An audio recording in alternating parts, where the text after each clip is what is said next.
తెలంగాణ ప్రజలకి, హుజరాబాద్ నియోజకవర్గ ప్రజలకి మరియు మైనార్టీ సోదరులకి అందరికీ పేరు పేరున నా నమస్కారాలు తెలియజేస్తాను. సమ్మక్క జాతర అని మా సొంత గ్రామం వీణవంకలో జరుగుతుంది.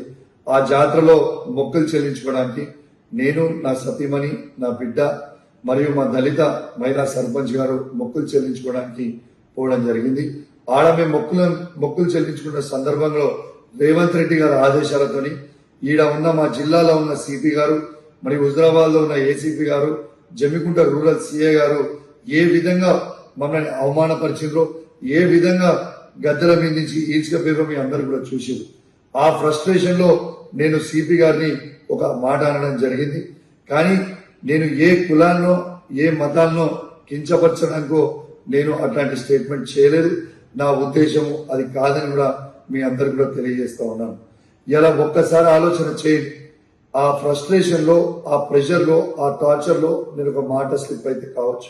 కానీ నేను వాళ్ళందరికీ కూడా దానివల్ల ఎవరికైనా వాళ్ళ మనోభావాలు దెబ్బతినుంటే వాళ్ళని నేను పర్సనల్ గా అప్లై చేస్తూ సెలవు తీసుకుంటా ఉన్నాను.